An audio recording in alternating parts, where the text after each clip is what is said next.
Hello to all nations, tribes, peoples, and tongues.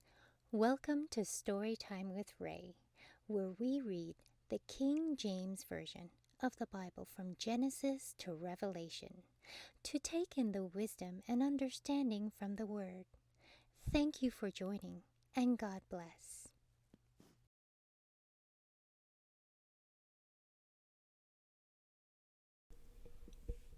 2 Corinthians chapter 12. It is not expedient for me, doubtless, to glory. I will come to visions and revelations of the Lord. I knew a man in Christ about 14 years ago, whether in the body I cannot tell, or whether out of the body I cannot tell. God knoweth. Such a one caught up to the third heaven. And I knew such a man, whether in the body or out of the body I cannot tell. God knoweth.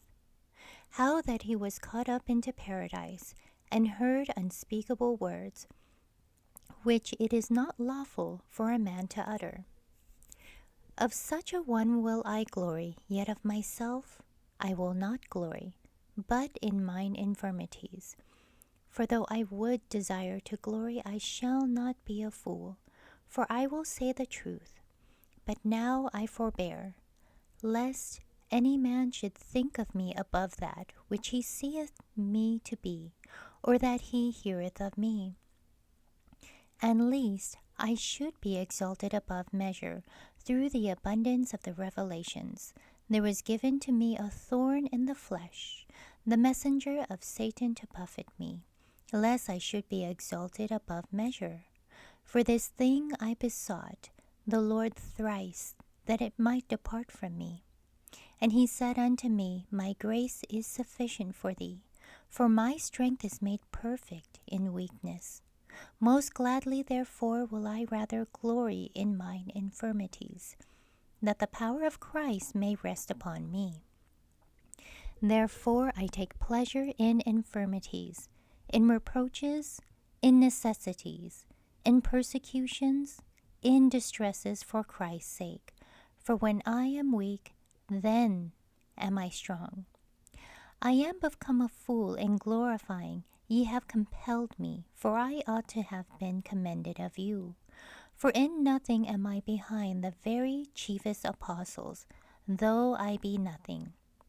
Truly the signs of an apostle were wrought among you in all patience, in signs and wonders and mighty deeds.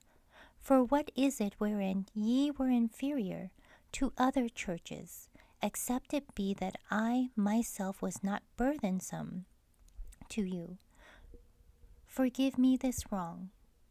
Behold, the third time I am ready to come to you, and I will not be burdensome to you, for I seek not yours but you. For the children ought not to lay up for the parents, but the parents for the children. For I will very gladly spend and be spent for you.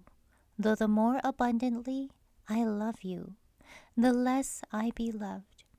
But be it so, I did not burden you. Nevertheless, being crafty, I caught you with guile.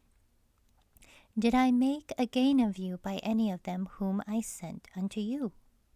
I desired Titus, and with him I sent a brother. Did Titus make a gain of you? Walked we not in the same spirit? Walked we not in the same steps? Again, think you that we excuse ourselves unto you? We speak before God in Christ, but we do all things dearly beloved for your edifying.